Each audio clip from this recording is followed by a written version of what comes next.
People who know someone who won the lottery, how did they change? He bought a house, got sober, and invested a bunch of time into hobbies. He went from being a good guy to a great guy. Super proud of him.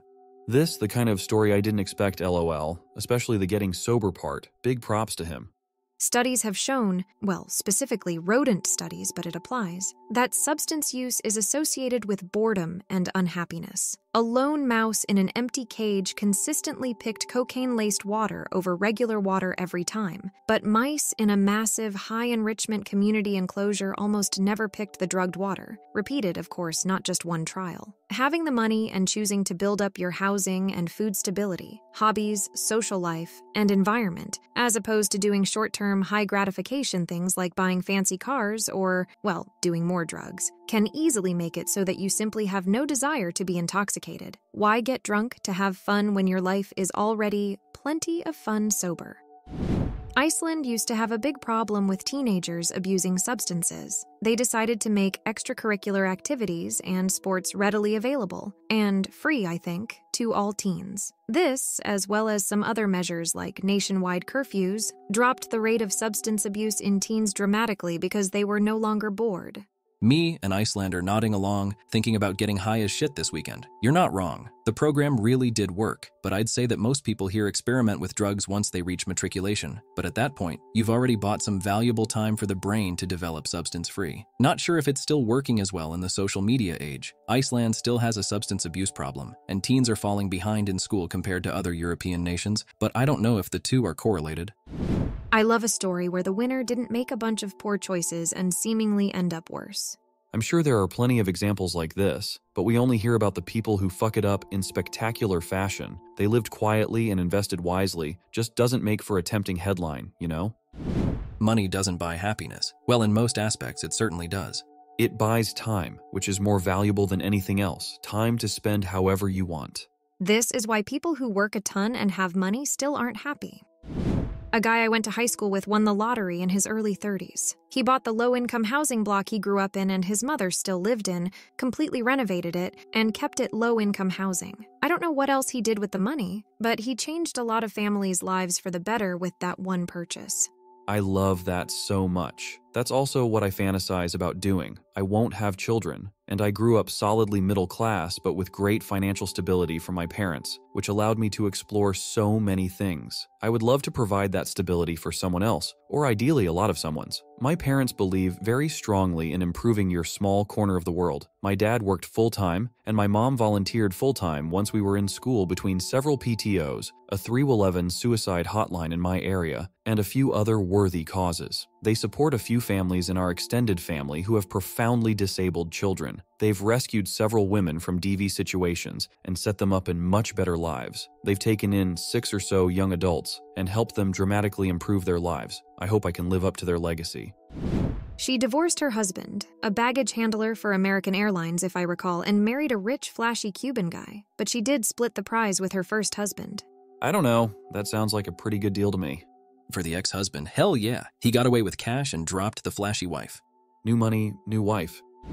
I worked with a lady who was 2 cubicles down from me. She would buy the lottery religiously, and one Friday, our boss said to her, "I laugh, you win the 55 million, and come in on Monday and quit." Well, she sure did. She was the first solo winner in my city, and she quit Monday morning. She and her husband didn't change much. They just remodeled their home and continue to live simple lives. Both are retired. She was 42 when she won. This was about 10 years ago now.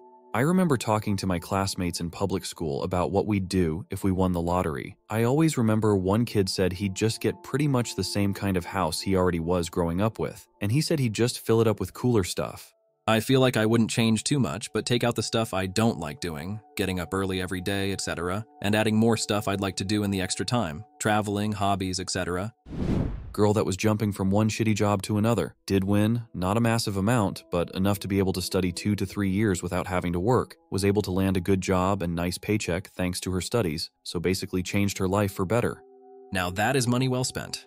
That's awesome, but also so frustrating that many capable people aren't able to take the time they need to really advance themselves just because of money. This is what I fantasize about. I would love to know what it feels like to learn without the stress of needing to make money. Didn't even have that in high school. I don't have any desire to get rich and lazy. I want to have the money to pursue genuine interests and contribute more to society. My friend's aunt and uncle won cash for life. Less than a year after winning, their house was hit by a tornado. They rebuilt, much larger than the original build. They didn't change, but their home did. Cash 4. Life if the one I would want. Not enough money to drastically change your life, but an extra $4,000 a month, tax-free if you take the payment that way, would mean you would likely have zero financial worry in your life if you kept working. If I ever won it, I wouldn't stop working completely, but I could just have some social menial job to keep me happy and travel as much as I want.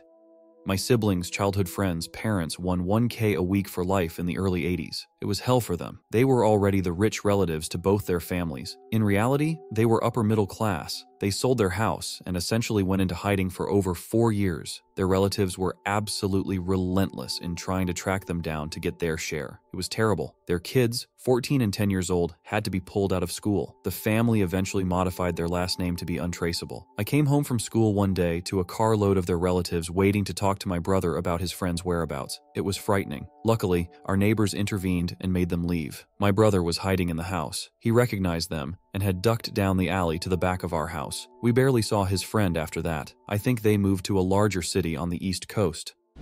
Won $2 million and paid off their debt, plus made a few large purchases. Friends, relatives, churches, and charities found out and asked for loans and handouts. Eventually the money ran out, and they ended up stealing a bit from some organization they were the treasurer of because they wanted to chase that high again. I can't remember if they did jail time or just did community service, but they had to sell some things and ended up only slightly better off than they were before winning the lottery.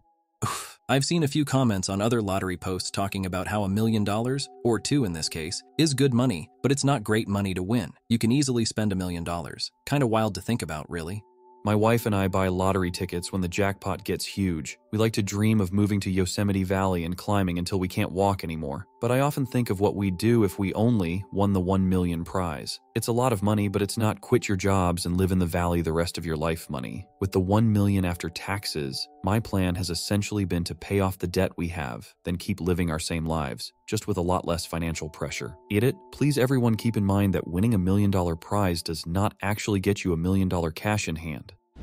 Well, the biggest Powerball winner in Australia, over $100 million, just kept going to her nursing job because she said she likes nursing. Not surprisingly, she made use of the option to remain anonymous. Apart from saying she bought new place to move into, no plans to do anything particularly flashy, and especially not financially irresponsible. Jackpot next Thursday has hit $150 million for the first time. Going by past history, it'll likely go to 1 to 4 winning tickets.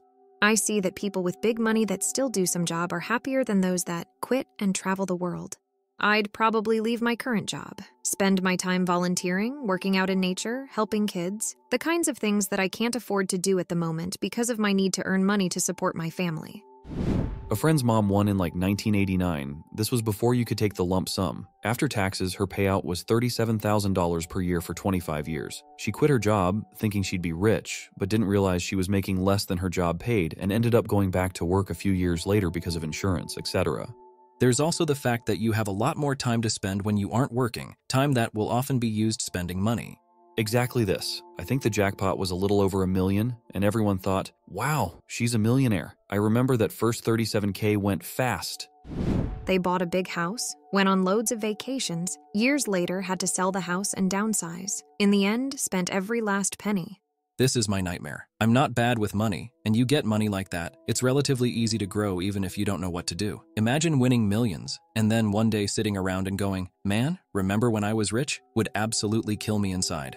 I worked in retail with a woman who won just over $1 million in the US in 1998. She got laid off from her job as a checker the very next day. The HR lady said she had never seen someone so happy being laid off. And this was about 20 days before Christmas. She became a stay-at-home mom, and her husband, who was working at 7-Eleven and absolutely loved to talk to people, took his dream job, selling cars. I saw him about 8 years age, and he said they still lived in the same house, and he was still selling cars for the same dealership.